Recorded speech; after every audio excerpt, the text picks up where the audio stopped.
Okay, it's a quick video from myself, Harvey Goldman. No cuts, no edits, no filters, and no hair. So today's video is a very quick one about how the UK became so expensive. And I guess, whose fault is it? When did it all start to go wrong? So let's get to the bottom of this. The UK hasn't always been like this. And I know that because I'm old. I'm 48, born in 77.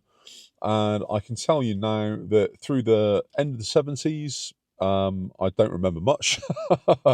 I can tell you that through the mid 80s, though, and to the end of the 80s, and even the mid to kind of like late 90s, growing up as a child and then a youth and then a young adult, um, life was actually good. Life was great. Money was not abundant, but money was there. It wasn't a struggle.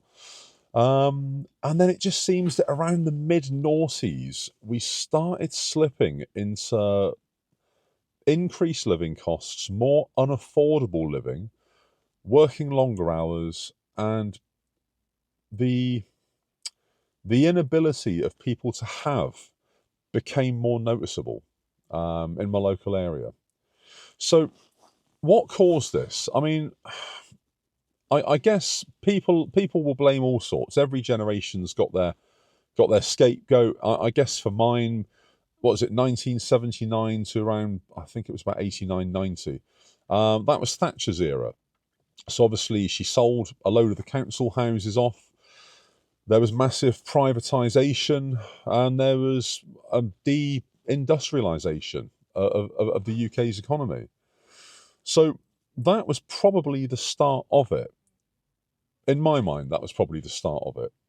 And then around, I think, 97 to certainly to around 2007, just before the crash, those were, for myself in terms of earning, the boom years. I think even compared to what I earn now, the money that I was on then as a young adult, approaching my 30s, was more. I was actually on better money in 2006 than I am now. Now, that doesn't make sense at all, does it? But absolutely true.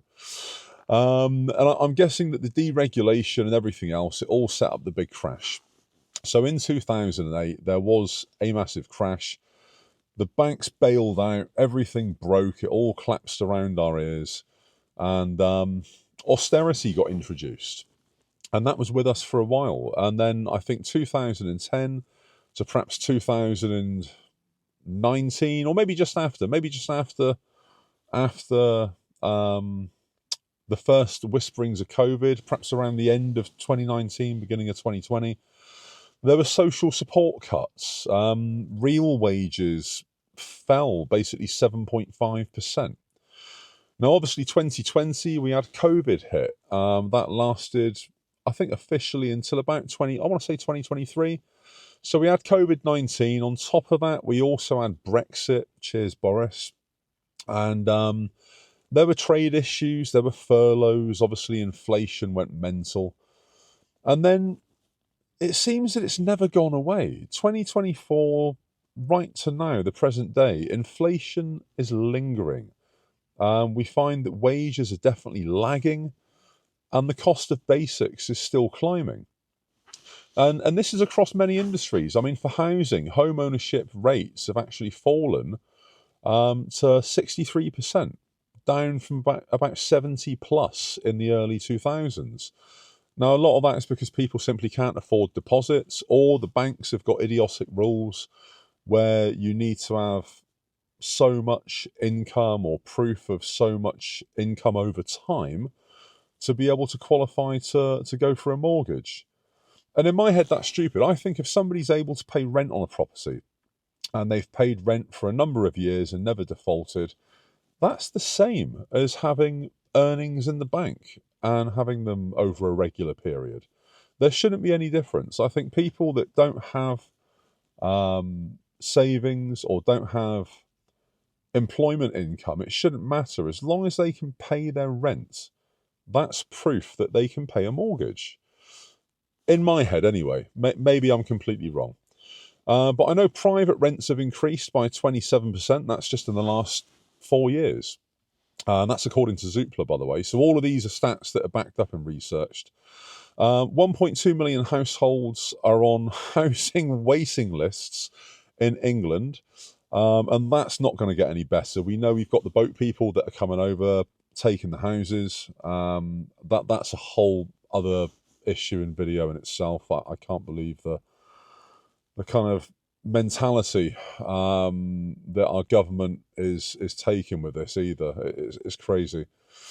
Energy companies. Energy is obviously another industry. Standing charges are now over £350 a year in many regions, even if you use no energy.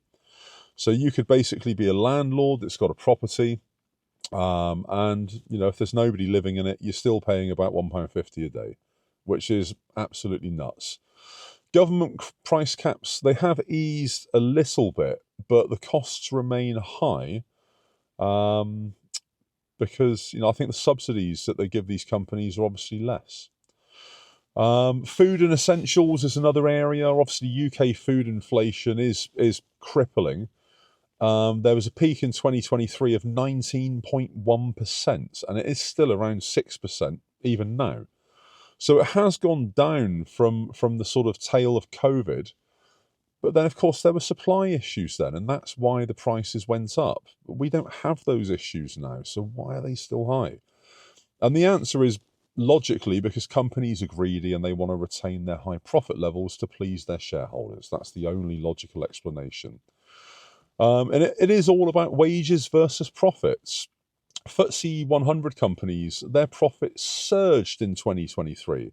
Coming out of COVID, the stock market boomed.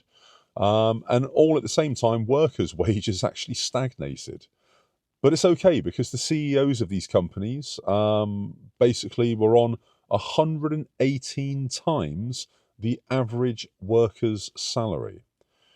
Work that one out. How's that fair? And, the UK didn't become expensive overnight. We've let this happen. We've allowed this to happen. It was basically designed this way from way back when. And unless we push back, it's never going to stop. And for me, and probably for many others of my generation, even maybe older, this is the impact of Thatcher's Britain. She had the helm for 13 years or whatever it was. And yeah, she seems to have had a legacy that's still crippling the UK now. And that doesn't mean that it's all the fault of the Tory party, not at all. I mean, Labour, Jesus, look at the Labour Party we've got at the moment. There is blame on all sides, and I don't think anybody that's come into power since Thatcher has handled the situation any better. I think, if anything, each subsequent party that's come in, each subsequent Prime Minister, each subsequent cabinet, they've all used it to further their own agendas, to serve their own ends without really being for the people. And it seems that in the UK at the moment, no matter who you vote, if you vote red, if you vote blue, you're going to get done the same way. I think it's the same in the US as well. Democrat, Republican, it's just a different coloured tie that's doing the boning. I know it's a little bit graphic, but that's literally the way it is. So what are your thoughts on this? Where did it all begin? Is it fixable? Why is the UK this bloody expensive?